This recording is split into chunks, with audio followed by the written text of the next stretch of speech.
Bom dia a todos. Obrigado, Cássio, Alberto, pelo convite. Parabenizar o deputado Rafa Zimbaldi pela iniciativa de estar falando sobre um assunto tão importante aqui na Assembleia Legislativa do Estado de São Paulo. Eu falo em nome da Sebras, que é a Central Brasileira do Setor de Serviços, que, segundo dados oficiais, representa 9,1 milhões de emprego no Brasil e 940 mil empresas. Isso dá 20% das CLTs do Brasil.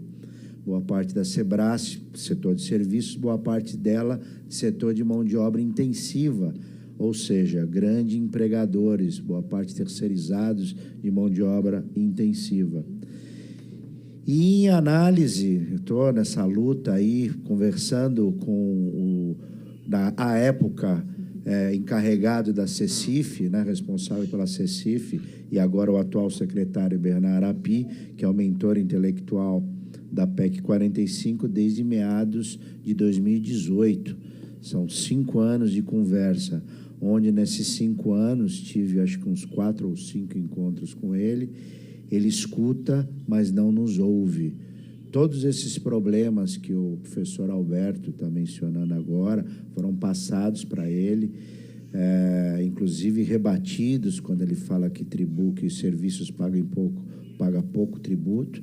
Ele fala textualmente, serviço tem que pagar mais mesmo, porque paga pouco. E como o professor Alberto demonstrou, pagar pouco, se considerando as somatórias brutas das notas, realmente a indústria paga mais ou menos uns 3% a mais que serviço. Mas considerando o imposto sobre folha, serviços está pau a pau até pouco mais do que a indústria. O Brasil tributa 43% sobre a folha de salário. O Chile tributa 9%.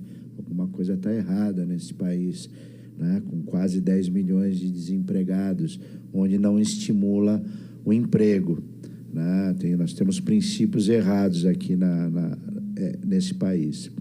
Então, nós somos contra a PEC 45, porque fizemos estudos, em média, teremos um aumento baseado numa alíquota de 25%, que agora todo mundo fala, não, ninguém calculou a alíquota.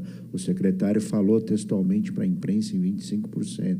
E uma alíquota base, né? Calculam-se até mais, 30%, 35%. Teremos o IVA maior do universo.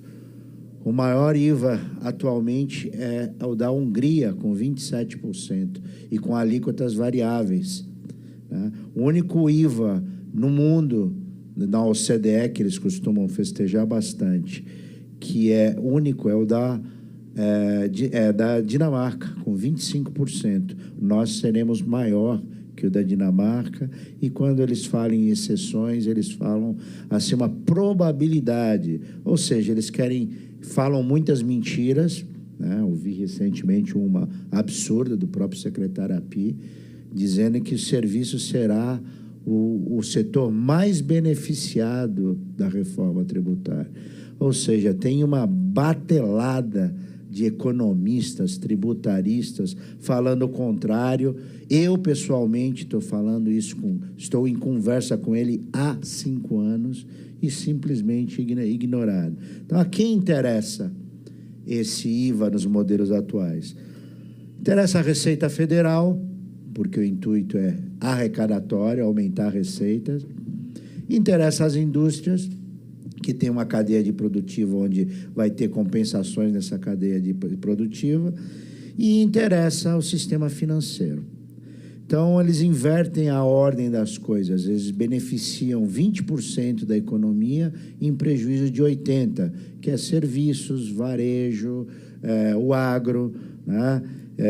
Então, e com base, como o professor Alberto falou, com base absolutamente nada. Se pede-se estudos, o único que apresenta é baseado numa hipótese que já não existe mais, tá certo? Não se pede estudos de nada, existe um assodamento, um tratoramento, não temos ainda o texto realmente base que será baseado para a votação, o final. Eles querem colocar e votar no dia seguinte. Ou seja, isso é um absurdo, é totalmente antidemocrático. o que está acontecendo, vai atingir o emprego em cheio, né? O setor de mão de obra intensiva calcula de 20% a 30% de aumento no preço final, porque o setor de mão de obra intensiva, o principal insumo é a mão de obra.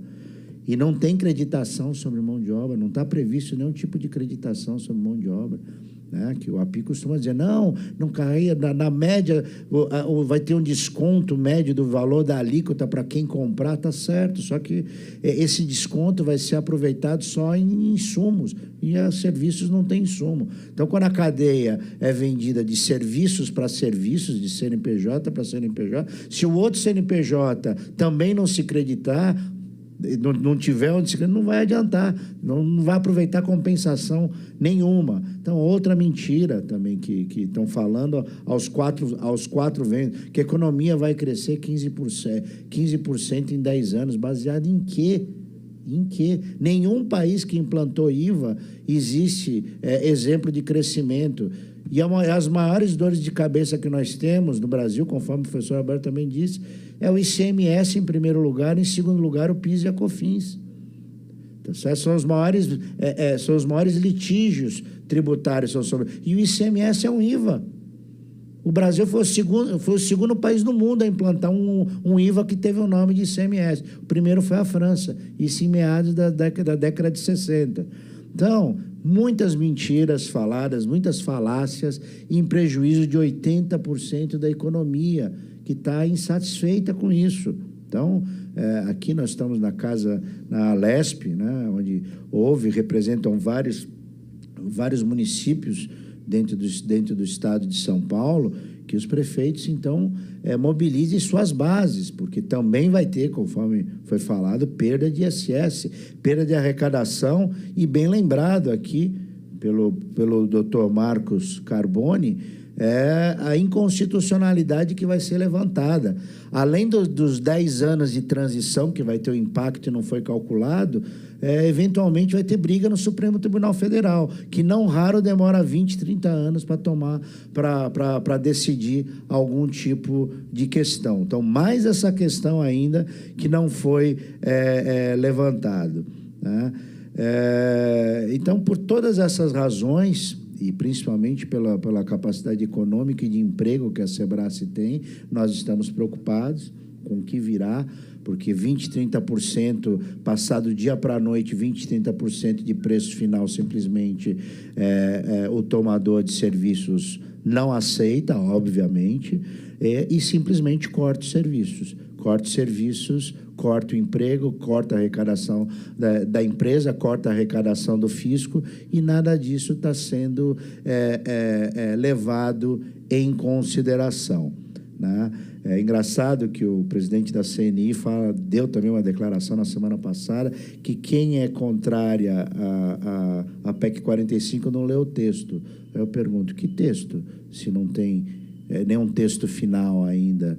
Então, acho que só ele tem acesso a esse texto final, o que já é muito preocupante, né? Porque o que nós temos agora é um esboço, uma linha de intenções apresentadas pelo grupo de trabalho e pelo deputado relator Aguinaldo Ribeiro, né? Então, por todas essas razões, nós achamos mais coerente, mais lógico, a PEC 46, apresentada pelo senador Oriovisto, obviamente no Senado, pelo Simplifica Já, né? E eles, o pessoal do Simplifica Já, os mentores técnicos, principalmente o Alberto, o Cássio, recepcionaram duas questões que foram colocadas pela Sebrae, e é uma das principais razões que nós apoiamos o Simplifica Já, que é uma desoneração parcial da folha, né, conforme o nível de empregabilidade, isso é muito importante, baixar esses 43%